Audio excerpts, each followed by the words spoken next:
Barchaga assalomu alaykum. Bizani YouTube tarmog'ida kuzatuvchi aziz kuzatuvchilarimiz. Bugun sizlar uchun Zojini A9200L o'sha mashhur to'rtchokini to'liq obzor qilib beramiz. Ha, bu mashinani juda ham ko'pchilik bilishadi. Bu modelni juda ham sevib ishlatishadi. Bu Zojini o'sha eng topdagi turadigan tikuv mashinalaridan biri hisoblanadi. Ko'pchilik buni o'sha sensorli mashinka deb ham yaxshi tanishadi. Ha, o'sha sensorli mashinkani bugun sizlarga to'liq obzor qilib beramiz. Kuzatishda davom eting.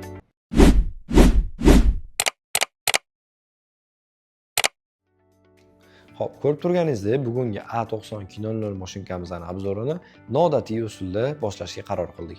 Nimaga deydigan bo'lsangiz, bu mashinkamizning boshqa mashinkalardan ajralib turadigan xislatlari bor. Masalan, birinchisi bu mashinkada bitta yoki ikkita emas, naqd 3 ta motor bor. Ya'ni 3 ta motor bilan jihozlangan va eng premium to'g'richoqlar qatoriga kiritsa ham bo'ladi. Va birdaniga ko'rib o'tsangiz bo'ladi, bu mashinkani yog'i, ya'ni moyi pastda turmaydi, ya'ni paddon qismida emas, mashinkani sistemani ichida bo'ladi. Bu ham juda yuqori sifatdagi to'g'richoqlarda mavjud bo'ladi. Xo'p, endi mashinkamizning tashqi ko'rinishiga kelsak, bu mashinkamizda hamma mashinkalardan nima tomoni bilan ajralib turadi desangiz, ko'p tikuvchilarimiz aytadigan o'sha sensorli mashinka. Ya'ni mashinkamizning kompyuter qismi, bortovoy monitori sensor bilan jihozlangan. Xo'p, endi bitta-bitta knopkalarni tushuntirishga o'tamiz. Bu yoqda shu sensor joyida mana bossangiz ishlamaydi. Nimaga ishlamayapti deydigan bo'lsangiz, детский rejim degan narsasi bor, ya'ni bolalar kelib tegib nastroykalaringizni buzib tasha olmaydi.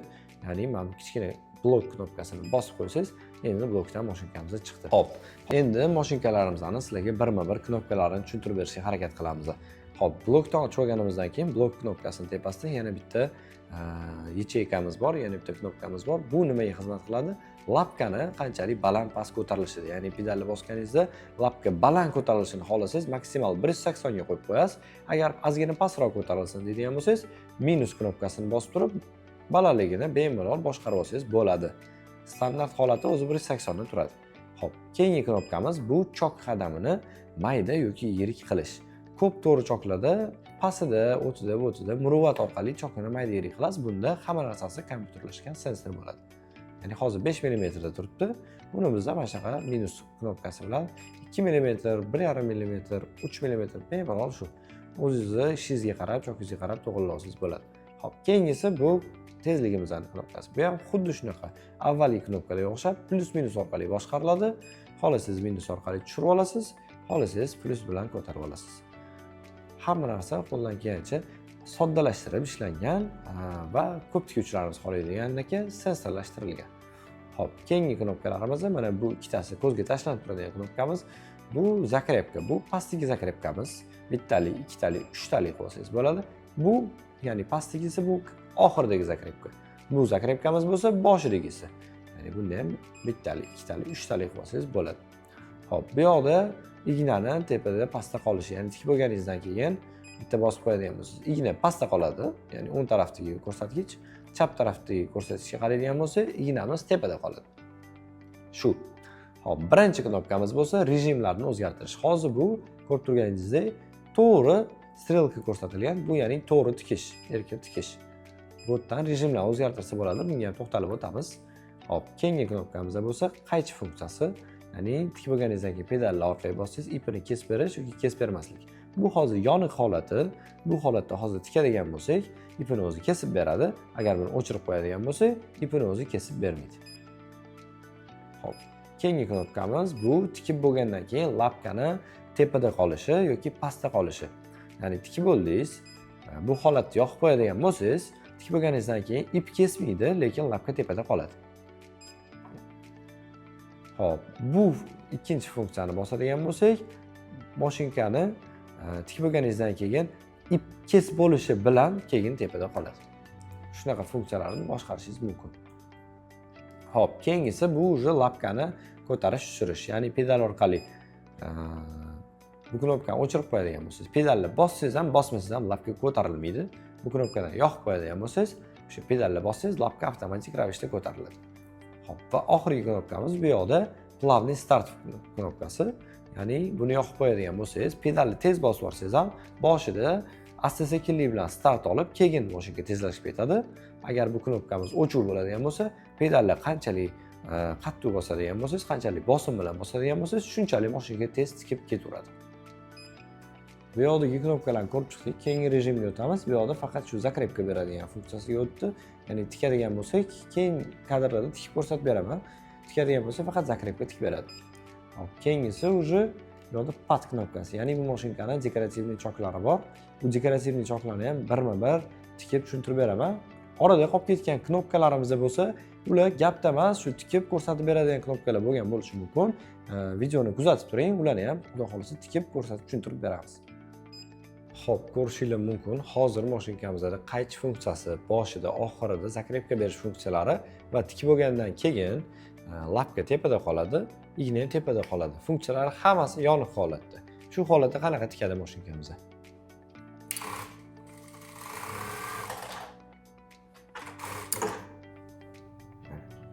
Ko'rishingiz mumkin. Boshida, oxirida zakrepka qilib berdi. Choklari tekis ravon. Bu yoqda ignamiz tepada qoldi. Lapkamiz ip kes bo'lgandan keyin pastga tushdi. Hozir endi bu funksiyalarni o'chiramiz. Zakrepka funksiyalarini o'chirdik.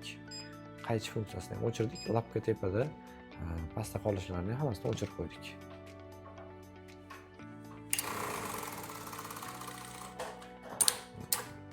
Ko'rishingiz mumkin, mashinka ip kesmadi. Choklari o'sha, lekin zakrepkalari yo'q.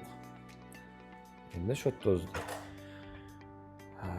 ip kesish funksiyasini yoqib qo'yamiz. Ipni mana kesib berdi. Bitta narsaga ahamiyat berishingizni so'rab qolardim.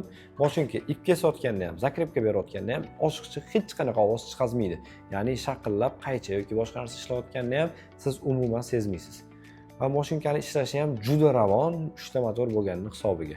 Hozir tag'in mashinkamiz tekis joyda turmayapti, ozgina qiyshiqroq joyda turibdi va qanaqadir ovozlar eshitilayotgan bo'lishi mumkin, lekin shunda ham mashinkamizning ishlashlari juda ravon. Xo'p, endi chok qadamlarini, lapka ko'tarishlarini mashinka tezligini ozgina pasaytirib olamiz sizlarga ko'rsatib berish uchun. Hozir mana knopkamizni bosdik. Tezligini 1500 ga qo'yib oldik. Chok qadamini ham 2,5 mm. Mana eshitishingiz mumkin, sizlarga eshitilyaptimi yo'qmi bilmadim. Chokini baland qo'yganimda motorni ozgina ovoz eshitilib turibdi. Ya'ni chokni avtomatik kichraytiryapti. Xo'p, mana 2 mm ga qo'yib ola qoldik. Hozir mana lapkani ko'tarilishini ko'rishingiz mumkin, qanchalik baland. 1.80 da turibdi. Hozir buni kichraytirib olamiz. 1.90 ga qo'yib olamiz.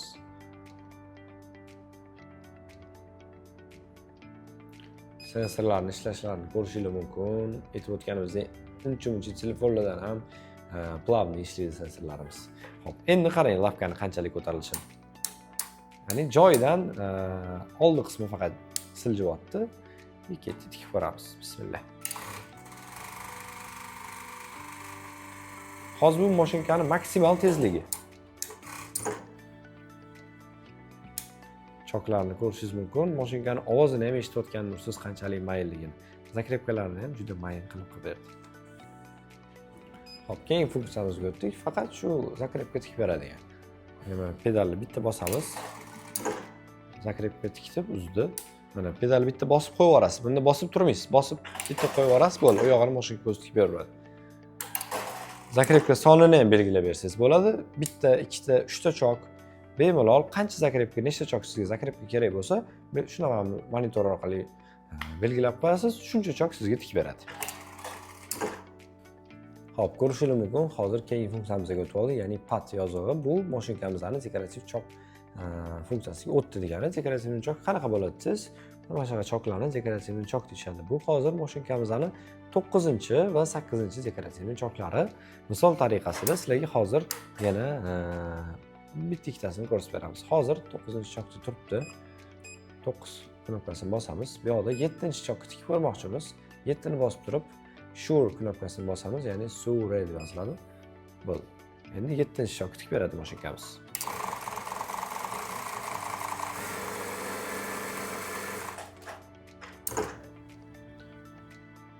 Chokimiz 7-dekorativ chokimiz. Endi mayli sizlarga misol tariqasida qilib 6-chisini ham ko'rsatib beraman. Bu yoqda 6-dekoratsion chokka o'tib oldik. Bismillah.